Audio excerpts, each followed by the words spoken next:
But also, I don't know none of y'all's friends who just be taking you to Bali, okay? She took all of us to Bali. That's how this all started. This is the BS4 podcast, and I'm your host, Bria Villa.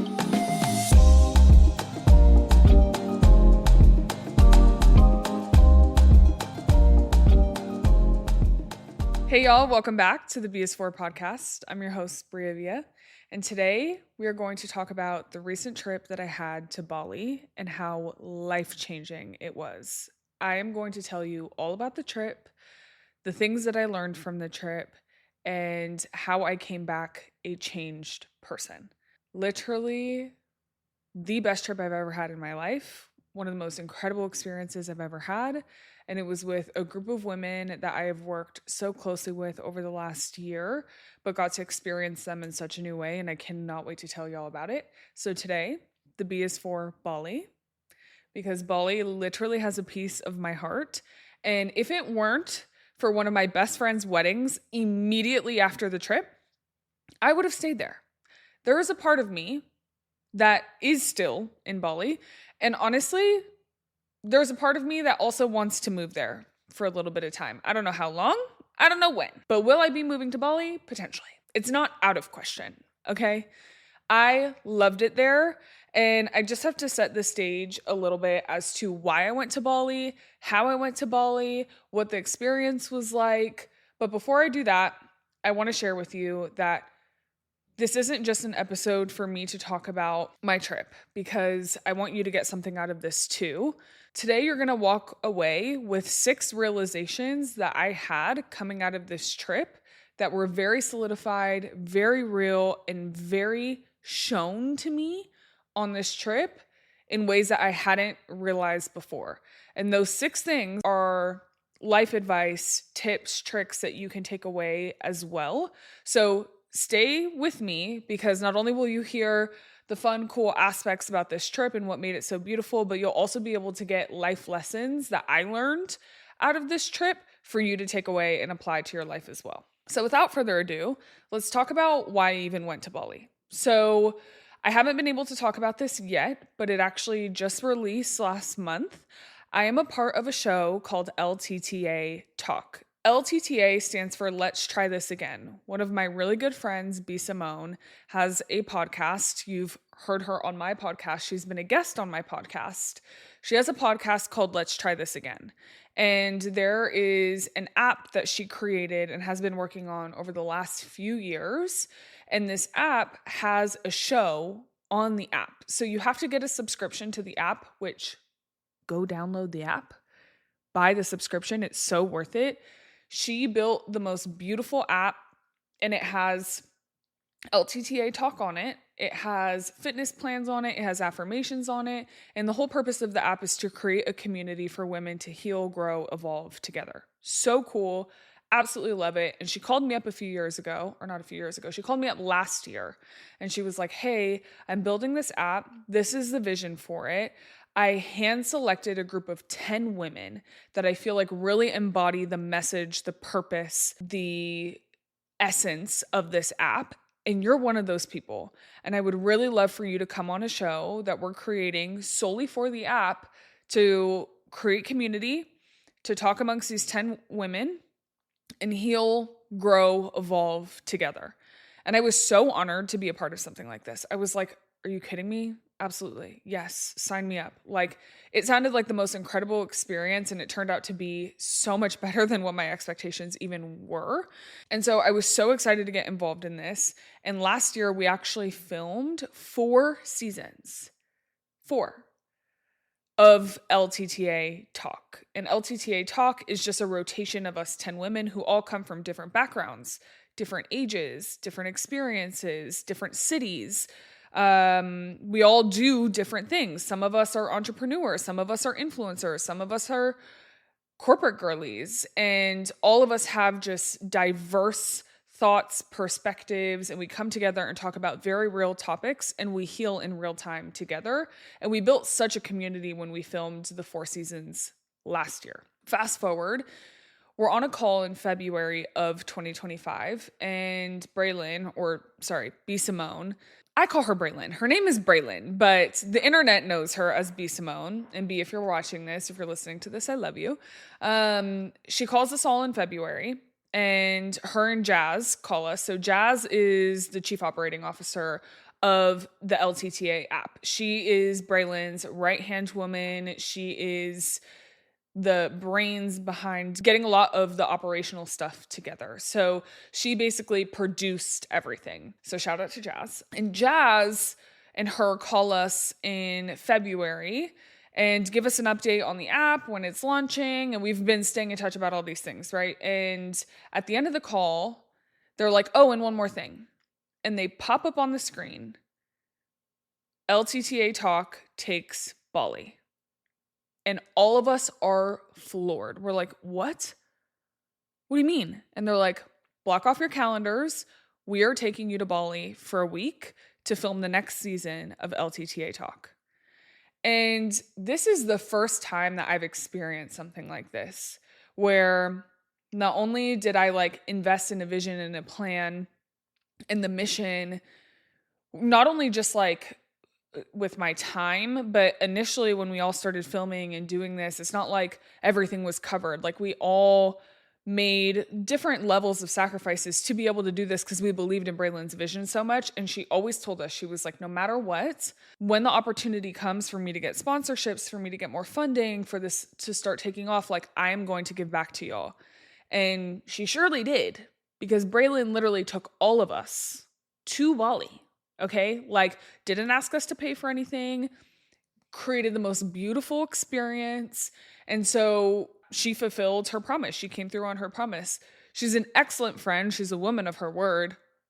But also, I don't know none of y'all's friends who'd just be taking you to Bali. Okay, she took all of us to Bali. All right.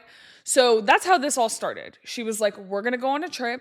LTTA Talk is going to go to Bali. We're going to go to a very healing, spiritual place and heal together. So the idea was that it's pretty much going to be like a healing retreat. We're going to do different activities to bond, to grow, to be vulnerable with one another. We're going to film the entire time that we're there. And then we're going to film another season specifically of LTTA Talk. And so when we hear this, my initial reaction is like, wow, I feel so fortunate and so honored and so blessed.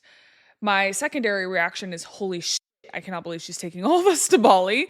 And then my third reaction was like, Bali is literally a dream destination for me. I've always had Bali on my bucket list as a place that I want to go and experience. So I am like internally screaming. I actually think I screamed on the call. I was like, just like so excited because literally Bali is a dream location for me. And so this was back in February and I just returned from Bali 2 weeks ago. And when I tell you it exceeded my expectations, like I think I had a general idea or vision of what it may be, but I actually tried to not even look too deep into our itinerary because I wanted to be as present as possible. I didn't want to have preconceived notions of how things were going to go leading up to it. And I just wanted to enjoy it and be present. And so it was incredible. Like if someone asked me to do the 30 hours of travel again, I would do it in a heartbeat. I would do it tomorrow. If someone was like, pack your bags, you're going to Bali tomorrow, I'd be like, okay, I'm on my way. Like and that's the longest I've ever traveled, going from the US to Bali. It's a trek, okay? It took 30 hours like door to door, realistically. And so it's definitely not for the faint of heart, but honestly, it wasn't as bad as what I thought it would be going and coming back. Like I thought it was going to be a lot more of a struggle. I was fearful about how many hours I'm sitting on a plane for. But I pretty much slept like all of my flights and I think I was well prepared for them. And ultimately it was fine. No major issues. But I want to get into the things that I learned and took away from Bali. First thing that I learned is that the stigma about girls' trips making it out of the group chat and how sometimes you go on a trip with a bunch of women and some people come back not as friends or there's drama or whatever, which I have experienced in my past, that stigma is not always true. That is one thing that I learned. When I went on this trip, I learned that when it's a bunch of women, mature women with similar heart postures, intentions, mindsets are going to a space together as long as everyone is pretty much on the same page, regardless of nuanced personalities, different interests, there's not really going to be drama that comes from the trip because everybody's there for the right reasons. And that's 100% what happened. I am not going to lie. I was like 10 women on a trip together who haven't all traveled together before, going 30 hours, okay, is going to probably either just bring something out. I didn't expect for there to be drama by any means because this group is very drama free. But I expected, like typical stuff like, oh, if there's a delay or if there's something that someone doesn't want to do and something someone does want to do, maybe an attitude or something like that, or like people getting frustrated or whatever. When I tell you, I was floored that there was none of that. I was shocked, but not shocked at the same time. I was shocked because that is so not the norm. But I wasn't shocked because I knew exactly who I was going with and the intentions of the women and the hearts of the women. And it was just so clear to me that, like, when you are mature, when you care about the people around you, when you're aligned to the mission of like if you're aligned to the purpose of what you're doing, there's not really room for like ego or pride or selfishness to step in because everybody is aligned, mature, and on the same path. And so this trip was so drama free. It was so healing. It was so loving. Like, I grew so much deeper in my bonds with each of these women in unique ways that I hadn't when we had filmed the 4 seasons prior last year. And I think a few reasons. One, when we filmed last year, the interactions that we had with one another were either on the couch with microphones talking because we wanted to save a lot of that natural dialogue for the actual show itself, or it was in between episodes, which wasn't a ton of time and we were in production. So it's not like we could just like be loud while people are filming if you're not on set. And so we didn't get a ton of interpersonal time the last 4 seasons other than on the couch and in between episodes. So I think that's part of it, is like we just got a lot more downtime together and quality time that we were able to spend with one another. But 2, in that quality time, we all leaned in. There was not a single person, and I think that this is something we've talked about in the past, and my friend Madi, who's a part of the group, mentioned this, is she's gone on brand trips, she's gone on influencer trips before, and unfortunately there's been women or people that she's worked with who are one way in front of the camera, and then as soon as the cameras turn off, they like dissociate or they act a totally different way. All the women beautifully were themselves. All the women remain the same on and off camera. Like, what you see is what you get, literally. And so it was so nice because everybody was leaned in. Everybody was willing to build these connections. Everybody was willing to ask each other questions, learn more about each other, learn more about our stories, support one another. Like, the amount of time that we spent just talking and conversing and getting to know each other better. Like, in Bali, something that we did not account for on the trip is that majority of people in Bali take scooters everywhere because the traffic is actually pretty bad. And so if it says that it's going to take an hour to get somewhere, that's an hour by scooter. It's 2 hours by car, double it. So we all had like this Sprinter or like this van that we were in the entire trip. But the downtime that we got in the car was some of the best memories because we had such good conversations and alone time together to really learn about one another. And it opened my eyes to just so many things that all of these women have experienced and been through. And I was able to get so much deeper with all of them that by the end of the trip, we literally formed a bond that is so rare and so beautiful. If I thought that I was close with them prior to this trip just like opened my eyes to a whole new level of like women, friendships, and like the way that things should go. And we're all different ages. Like, we're all different backgrounds, and we all found common ground to like really stand on and be the cornerstone of all of our friendships. And it was so funny. The last night that we were there is like the night that we really let loose and had fun because we had fun the whole trip, but like we actually went to a club and like went out and partied and had a fun moment. The rest of the trip was so focused on healing, and all of us are literally like so out of the party stage. Like I'm actually the youngest in the group. So like when I tell you all of us are so not turn up queens anymore, like we all were in bed by like 10 every single night.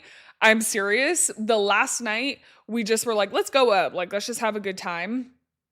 We got a section at this beautiful club called, I believe it's called Savaya. It's like the most incredible outdoor like beach club in Bali. And we got a section. And when I tell you, when men be like, what are you doing out with your girlfriends? Let me tell y'all something. We sat at the section, we drank, we had a good time. All we did was eat and play games with each other. I'm not kidding.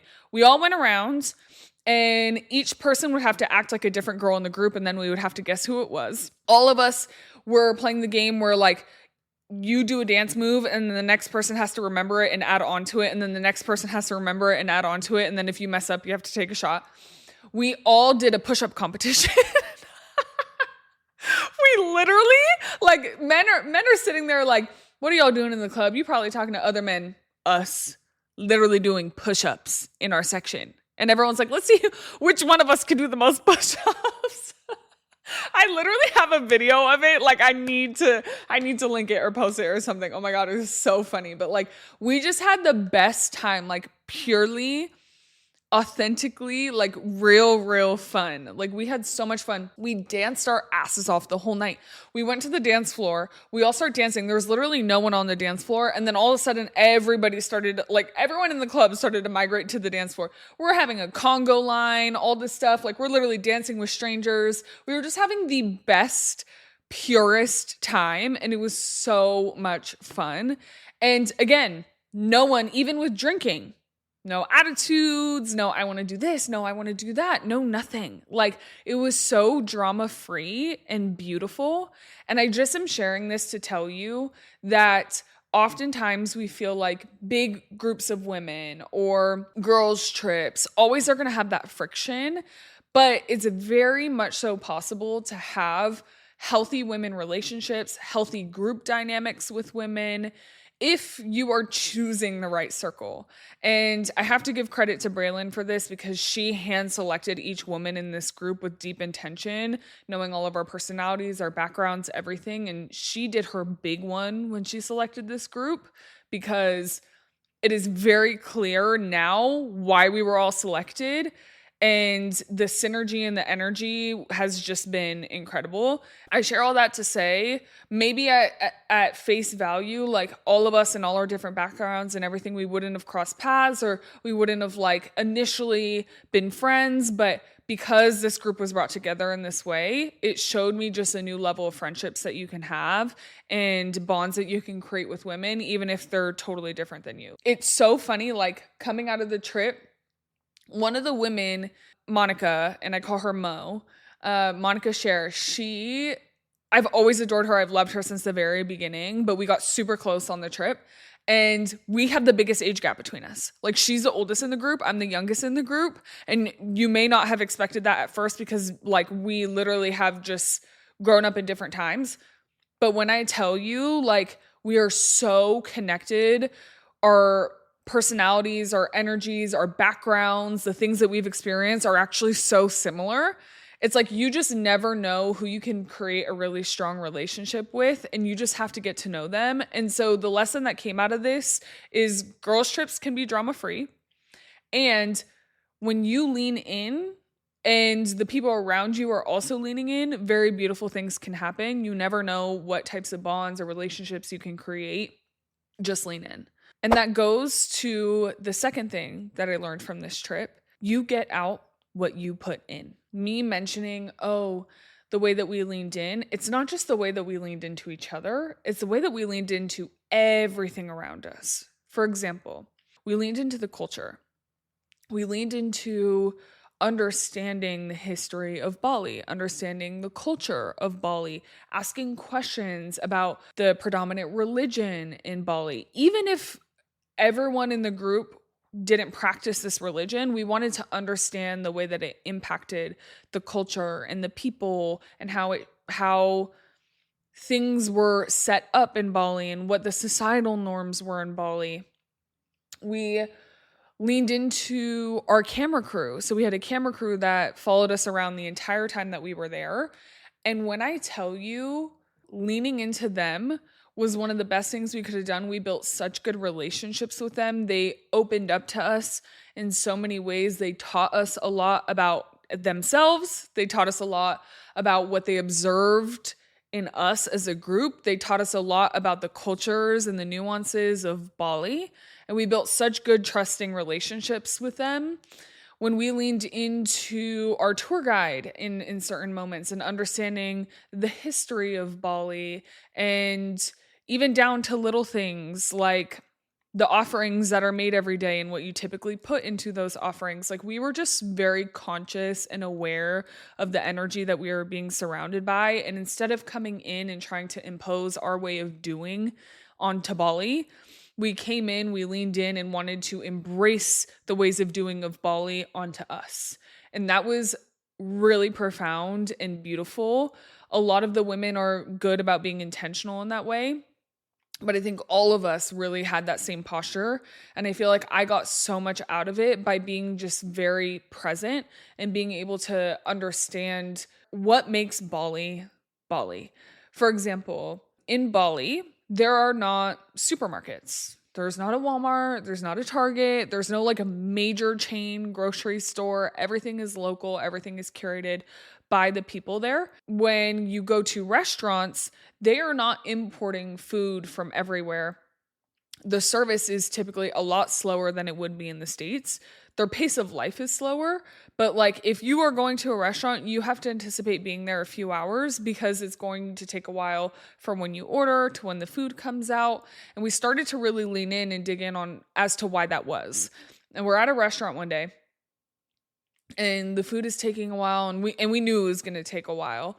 And we start to inquire. We're like, where are you like sourcing the food from, or where is it coming from? And they're like, oh, we actually have a garden in the back, and we literally, depending on what you order, will go pick things from the garden, bring them in, wash them, and make them. And food in Bali predominantly is vegetarian unless you order things like chicken, like fish, and there's options for everyone, but their diet is more vegetarian than not. And when we were at this restaurant, we're like, no way. And so we kind of start to walk around because it was on the property of a hotel. So there's like walking room and you can kind of like explore, and it's a little bit hilly. And so we start to walk around, and we walk past the restaurant, and literally to the left of it is a huge garden with all different types of fruits and vegetables. And we're just sitting there looking at it like, oh my gosh, like this is so different than the American way of life. But everything that we ate there was so fresh and so good. And it was so clean. Like, we had in every meal fried rice. In every meal we had fried rice. But because they cook with such clean ingredients, because a lot of what they're cooking with is not over processed or coming from all these horrible factories and all these things that the US has, none of us are bloated. None of us feel like we have a bunch of oil sitting in our gut. None of us, like, we all felt totally fine the whole trip. No stomach issues. Everybody felt great. It just goes to show, like, the patience that you have in those moments is because you're getting such better quality, and you're pouring your dollars into people who do things with that love, with that respect to the earth, with patience, with kindness, and with intention. And that's just their way of being, their way of doing. It's so natural for them. And as we're living in such a fast-paced society here in the US, or here like on the Western hemisphere, a lot of us are so used to the go, go, go and the busy. When we put in patience, we got more intention. When we leaned into the culture, we received so much beauty of the culture. When we leaned into each other, we received so much of the goodness of one another. When we leaned in with care, we were treated with abundance and care as well. That was definitely one of my biggest takeaways there is what you put in is what you get out. And I think that transfers to life outside of Bali as well. Like the energy that you put in is certainly going to be the energy that you get out. And that leads into the third thing that was very clear to me in Bali that I'm applying outside of my life, and that is being intentional. It's really important before you go into anything to set your intentions, because how will you know how you want to show up if you're not taking the time, even 2 seconds, to just be intentional about that? So we all connected. We all came from different places across the US, but we all connected in Taiwan together before we went from Taiwan to Bali. And while we were in the airport, I told all the women, I said, everyone on this flight from Taiwan to Bali, in your notes, pick three, 2 to 3, whatever you're comfortable with, 2 to 3 intentions that you have for the trip. Like, how do you want to show up? What do you want to get out of it? Just take a second to write them down on the plane ride. That way, going into the trip where to like recenter yourself, how you want to show up, and like let that be your continuous reminder for the whole trip. And so we all did it. And then it was probably like the second or third night that we had dinner. We all decided to share our intentions with each other. And that wasn't something that I had said to everyone prior. I was like, you don't have to share them with anyone. But if you want to, you can. And then it got brought up at dinner, like, oh, should we share our intentions with each other so we can hold each other accountable, or like know what each person is trying to get out of it? And we're like, yeah, let's share. And so we all shared our intentions. And it was so beautiful to hear how many similarities there were with the intentions. And then it was nice because it was like, oh, an intention that I had was build deeper relationships with each of the women, hear more about their stories, and walk away from the trip feeling like I've gotten closer to each of them and know more about them personally than I did going into the trip. And there was pretty much a similar sentiment across the group. So it made it that much easier to like sit down and have intentional quality time with each of them and have real deep conversations about their background or where they came from or their experiences. And I can genuinely say, leaving the trip, I learned something about each of the women that I did not know before and resonated with a lot of their stories, whether it was like things that directly applied to me or whether it was things that maybe I couldn't relate to by experience but could relate to in empathy. And so it was so cool to just be intentional. I also was really intentional about being present, and I'll get into that in a minute, but being able to set intentions going into the trip and then feel like I lived out those intentions at the end of the trip was very, very powerful. And it was kind of like my North Star throughout the whole trip. Like each morning, I kind of read over the intentions that I set and reminded myself of how I wanted to show up. That allowed for me to show up as my best self the entire trip. And I feel like we all kept that at the forefront of all the actions that we were taking, the ways that we were moving, the way we were interacting with one another. It was just beautiful. And so I recommend before you go into anything, it can be something small, it can be something big. It can be if you're going to dinner tonight, if you're going to the grocery store later, if you're going to this event, if you're going into this work meeting, if you're going to the gym, like setting a second to create literally one intention, if not a few more, of what you want to get out of it and how you want to show up. And I promise you're going to start showing up in spaces differently. And it was so evident to me on this trip that when you do that, you do start to see the outcomes that you really want to see. And it was beautiful. The next thing that I really took away from this trip was being present. It is so important to be present. And that was actually one of my intentions going into the trip, is to be present, to be where my feet are, to not think about what's going on in the US, to not think about what's happening on my phone. I literally wrote, there is nothing more important on your phone on this trip than what's going on around you. And I really, really wanted to be intentional about being present and soaking in every single moment that I had, because I knew that a week in the grand scheme of things was not enough. It was going to go by quickly. And I can genuinely say I was so present throughout the entire trip.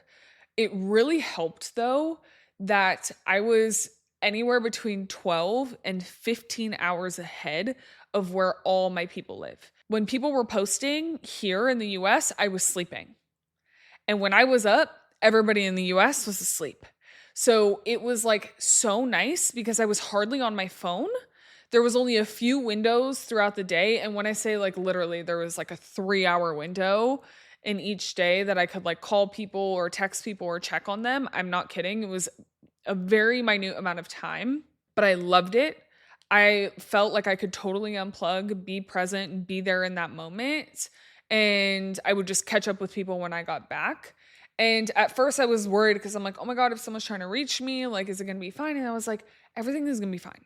You will be fine. Like, be present, enjoy the moment, etc. And it was actually so nice. Like, I'm not getting emails throughout the day because it's sleeping window for everyone else that I'd be getting emails from. I'm not getting texts. I'm not getting calls. I'm not getting notifications, nothing. And so I was able to just be so present and enjoy the moment. And although I was trying to be intentional about that already, it helped that I didn't have that additional distraction. And so I felt so unplugged. I felt so unplugged. And it was so nice to sit there and be like, although we're on this trip where a lot of what we're doing is creating content, and part of like our deliverables for the trip too was to like create content and edit and all this stuff. We did that, but we still were able to be so intentional, because if we were posting, it was like we were posting at a window that we knew that we wouldn't be getting a ton of responses or whatever the case was. So we're not doing it for like reactions or anything, like, because we're not even getting it. So it was just so cool to be in the moment and be present. And it reminded me that you can create that stillness in your day-to-day life just by turning on Do Not Disturb. You can create that stillness in your day-to-day life just by putting your phone away for an hour or two. Like, it is not hard for me to bring back that feeling of presence in my day-to-day life. And I thought that, I'd only be able to experience that there because I'm forced to be unplugged. But the reality is I can do that here. And since I've been back, I've been putting my phone on Do Not Disturb every single day, especially during like certain windows of the day, because I'm like, no. Like, this is my time for me, and I'll get back to people when I need to get back to people. And I've like kind of adopted that mindset. And so huge takeaway from that trip was just be present. Take the time to be present. I know coming back to the hustle and bustle of the culture that we have here in the States is not easy. It was really hard for me to adjust when I got back because I felt like I got thrown into the deep end with like our hustle culture and how fast everybody moves. And so me being able to put my phone on Do Not Disturb, me being able to kind of step away from it for a few hours a day allowed me to kind of take control back. And so literally the first week that I got back, I would get in bed by 7:30. My phone would be on Do Not Disturb all day, but it'd be like on a deeper Do Not Disturb at that time. Get in bed at 7:30, read a book, fall asleep by 8:30, wake up at 5, go work out. I put myself in a routine to where like I wasn't even up doom scrolling and all the things because I wanted to keep that level of presence here with me. And that felt like something I could control. And that's actually worked out really well for me. So being present is so important. You will miss the good moments if you are not present. That leads me into the next thing I learned, which is the internet is not real life, babe. The internet is not real life. What you see on the internet is a fraction of a story. What you see on the internet is a highlight reel or a piece of a bigger picture. What you see on the internet is also a piece of a very fractured society. So I need you to understand, and I will be very clear, that the narratives that people write on the internet, the assumptions that people make on the internet, the judgments that people make on the internet are often, majority of the time, very inaccurate. They do not tell the big picture. If anything, they don't tell the truth at all. And so as we went into the trip, there were things that were coming out on the internet, and it was so far off from reality. And we had to just like tune that stuff out and know the truth about where we were, who we were. And I honestly even debated talking about this because I don't even want to give it too much attention. But I think the truth is, if you do not know them in person, you don't know them. If they are not your friend, you don't know them. If you know them on the internet, you don't actually know them. You know pieces of them. You all know the Bria that I show you on this podcast. You know, the Bria that you see on Instagram, that is a fragment of my life. And so you need to realize and consider that for every single person that you follow on the internet. These parasocial relationships are weird. I'm going to be honest with you. They're weird. You don't know these people. And so the things that you see on the internet are not the full truth. And the internet is not fully reality. You are going to see some of the most beautiful, incredible parts of this Bali trip that we love for you to see. But the reality is there were so many beautiful things that we didn't fully capture. The small in-between conversations that we were having in the car, that we were having in the villa, the moments of us getting ready together, that stuff you're not seeing. And so even though there's going to be a lot of content that comes out about this trip that you're going to see and you're going to feel like, oh my God, I was there. I could see it. I knew it. Like, I follow all these women. I see their lives. Like, yes, you're going to see aspects, but it's not the big picture, babe. There's a lot more that happens that is not shown on camera. And so if you are someone who follows a lot of different influencers, you're chronically online, we're all chronically online. I'm not calling you out for being chronically online. Like, my ass is chronically online. I need you to remember that the internet is not reality. What you think you know about someone is a snippet of their life, okay? So having these think pieces on who someone is and what they do and how they move and what their friendships are like is probably very misinformed because you have a very, very small fragment of what reality actually is. So when I went to Bali and the things that I seen and the things that I experienced, I just want you to know that while I was there, I was literally thinking to myself, the internet is not reality. And sometimes the reality is way better than what the internet shows. Like, the most fun parts of that trip were the parts that we didn't even have the camera crew there. I am not kidding. The night that we went to the club that I was telling you about, camera crew was not there. Like, there are so many good, beautiful moments that we had that were the highlights of the trip that we didn't have filming and posting and showing the entire time. Okay? You are not feeling the experience and the emotions and the rawness that I felt when I sat at the base of that waterfall. We went to a waterfall in Bali that was like over 500 really, really steep steps, hard to get down. And when I tell you all of us had like a profound spiritual experience at this waterfall, we all get to the bottom.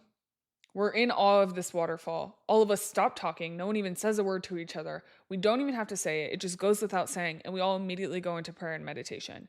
And all of us are crying. At different points, each of us are crying because we're having such a spiritual, profound experience. The camera crew maybe caught glimpses of this, but also respected our privacy in that moment. And let me tell you, even what you think that you're seeing through that's captured through that lens is not the reality of what I felt in that moment.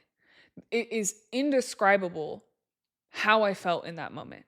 It is indescribable for you to feel the raw flood of emotions that I had when I was looking at that waterfall and feeling like this is like the closest thing I'm experiencing to what heaven looks like.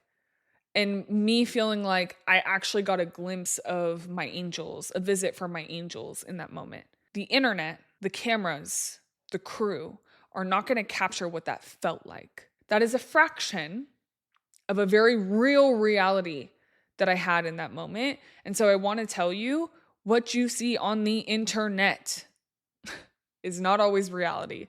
You may get a glimpse of that, but it doesn't paint the big picture as to how that moment truly felt for me. And the last thing that I learned from this trip that I've always known, but it became so clear to me through one story that I'm going to tell you, is that gratitude in the little things is everything. Having appreciation for the small things, the everyday things, the regular routine things is everything. We were driving to the monkey forest, and on the way there, our tour guide is in the car with us. And so we start to ask him questions about, what are very common jobs in Bali? What is the class system like? For example, how does socioeconomic status impact Bali's culture? Does it play into the culture? Does it not play into the culture? Do certain roles get more admired than others? Are there roles that are deemed to be more successful? We're just like trying to understand that dynamic. And he's explaining to us that he likes what he does, right? And he's talking about how he's been a tour guide for years, and he does it because he enjoys it, but also because it allows for him to take care of his family and whatnot. And so we asked him, well, Braylon asked him, she said, if you could be doing anything, if you could be doing any job or anything with your life right now, what would you do? And he had the most genuine, kind answer. He said he would help at the temple, he would help with wedding ceremonies, he would help take care of the community, he would just get more involved in service, which he already does. That's how he spends his free time. He would essentially do the things that he does in his free time of taking care of others, taking care of community, taking care of church. That's what he would do. Like, if he could be doing anything, that's what he would do. And what this man essentially told us is like acts of service that he does are the things that he would be doing full time if money didn't matter, if making a living didn't matter, etc. And so all of us were just like very moved by that moment, by him sharing that. We were like, okay, he could be doing anything. We asked him, he could be doing anything. What would he be doing? And that's what he says. And I think a lot of us, especially in the US, where we have like this hustle culture, we're like, oh, we'd be a millionaire, we'd whatever, and have these big aspirational goals of very high level titles, etc. And it made us all realize like the beauty of life is to be in community, is to take care of one another, is to take care of the earth, to take care of the resources that we have, to love thy neighbor. Like, that is the beauty of life. And when we lose sight of that, we lose sight of humanity. And that was so real for me to hear, because we literally asked this man, if you could be doing anything, what would you do? And he said service. Like, he literally said service. And that was really profound for me. And so it's so important to have gratitude for the small things. Have gratitude for the neighbor that says hi to you. Have gratitude for the person that smiles at you when you're walking down the aisle of the grocery store. Have gratitude for the bagger who checked out your groceries. Have gratitude for the fact that someone came and checked on you today. Have gratitude for the food that's in front of you. Have gratitude that you're alive and breathing and able to do the things that you want to do. Have gratitude for the fact that you have free time that you're able to spend on things that you're passionate about, and not lose sight of those everyday things that seem so common, that are really what makes life beautiful. And so this trip truly opened my eyes in ways that were kind of already open, but it was so much more profound and so much deeper through the experience of this trip. And so I will leave you with a recap of all the things that I learned. Girls' trips can be drama-free / surrounding yourself with a like-minded community is very powerful. Gratitude in the small things. You get out what you put in. Be present. The internet is not real life. And be intentional. Those were huge takeaways from this trip that I had, and I just wanted to share them with you all. If you want to watch some of the show, make sure that you download the LTTA app. Go to the LTTA app Instagram for more details. Make sure that you like, comment, follow, subscribe, do all the things with this podcast. It'll help me be able to continue to do this podcast, so I really appreciate it. And I appreciate your listening ears. I hope that you took something away from this conversation today, and I can't wait for our next conversation next week. Remember, audio drops every Monday, video drops every Tuesday. I will see you then.